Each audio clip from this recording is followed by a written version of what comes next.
Welcome back to The Explainer.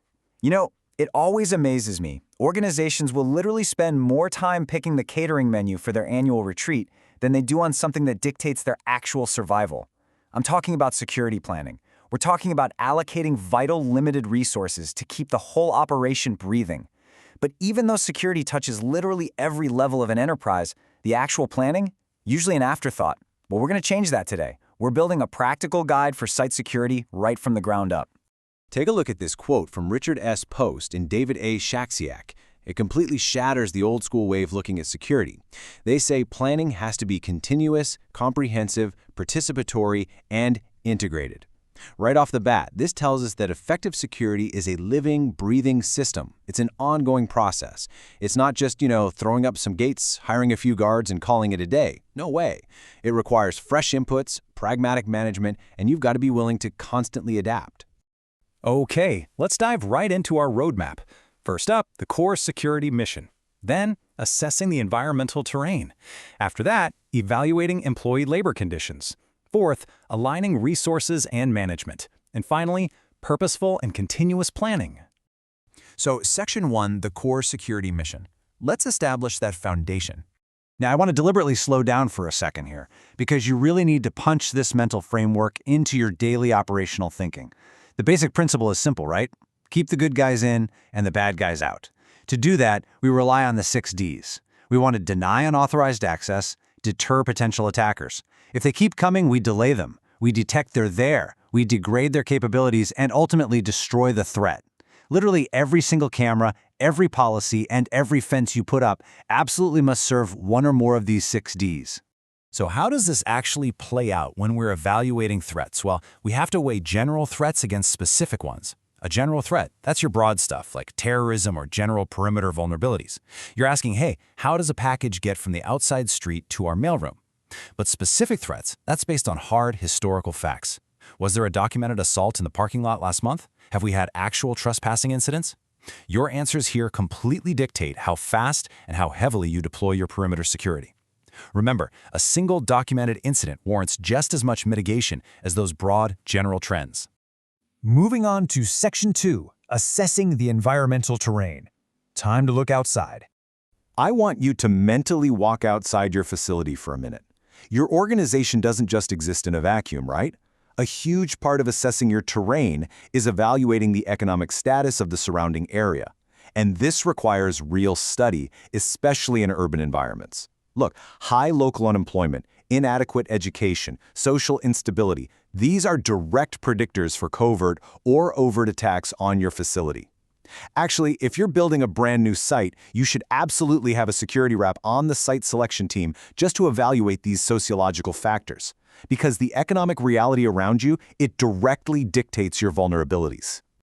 But hey, it's not just human threats out there. Physical security means actively preparing for natural phenomena. We're talking floods, hurricanes, earthquakes, or even something as simple and easily missed as improper drainage. Preparing for Mother Nature means having very specific evacuation plans baked in well in advance. It means buying specialized equipment, and crucially, having a security force heavily trained for those exact emergencies. Mother Nature is just as formidable an adversary as any human intruder, for sure. All right, Section 3, evaluating employee labor conditions. Let's talk about the insider threat.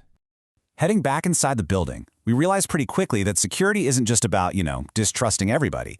Actually, true protection requires the exact opposite. It demands greater involvement of your workers in management decisions and frequent interconnection. Positive labor relations act as a massive, proactive defense mechanism. Management has got to actively elicit suggestions from a team and actually listen to their process improvements. Because when employees feel connected and heard, the risk of internal sabotage or just sheer negligence, it drops like a stone. And this right here brilliantly illustrates why that connection is so vital. Because when it breaks down, we open the door to employee conflicts of interest spanning 3 main areas. First, vices. We're talking addictions, gambling, severe debt. Second, competing side businesses. And third, corporate espionage or kickbacks. Let's say you've got an employee secretly running a side hustle that relies entirely on your organization's raw materials. Every single day they clock in, their personal vested interest is actually hurting your productivity. Or think about someone taking kickbacks from a competitor to leak R&D prototypes. If your labor assessment turns up a high number of these risks, you can't just rely on basic security anymore. You've got to scale up, bringing in high-tech surveillance and monitoring to protect the house from the inside out. Which brings us to Section 4, aligning resources and management, the blueprint. Okay, stepping into the boardroom now, and here's the harsh reality. The availability of resources is completely dependent on management perception. You could literally draft the most comprehensive, airtight security plan in the world, mapping out every single environmental and internal threat. But you know what? It is totally and utterly useless if management doesn't perceive the threat clearly enough to actually fund it. Security capabilities have to grow and expand in perfect sync with the rest of the organization. So how do we get that management buy-in? Well, security has to be a fully integrated function. That means participatory planning across all departments. You need this constant to and fro communication. And let me be super clear about this. Departments like marketing or production or stores, they absolutely cannot just function in total isolation, distance themselves from the rest of the company, and still expect perfect security arrangements to magically cover them. No way. Interdepartmental dynamics are crucial, and your security has to scale synchronously with the organization's growth. And finally, Section 5, purposeful and continuous planning, keeping the plan alive. So, armed with your threat facts and that all-important management buy-in, the team performs a comprehensive risk assessment. You'll want to run this through a rapid 4-point strategy review. First, surveillance, ensuring generous lighting, clear property lines, zero blind spots. Second, control, managing access rights, sign-in registers, visitor badges. Third, maintenance, keeping those physical and environmental standards high, like taking care of transitional areas. And fourth, training, making sure your personnel know exactly how to execute their patrols and respond to very specific threats. You review your general perimeter, and then you dial in your entity-specific measures. But as you're implementing this 4-point review, keep coming back to our core mantra for today. Security planning is experimental. It's dynamic, and honestly, even at the best of times, it's reactionary. There are just too many variables. A slight shift in the local economy or labor conditions means you have to modify things immediately. There's no foolproof, perfectly packaged plan you can just pull off a shelf. It's this ongoing trial-and-error puzzle that takes real, pragmatic management, constantly striving for the ideal. Which brings us to the ultimate question you really need to ask yourself today. Is your organizational security plan truly proactive? Are you thoroughly assessing the terrain, engaging your labor force, and fully integrating with management? Or is it just an illusion of safety? You know, a stagnant document collecting dust on a desk, just waiting for a breach.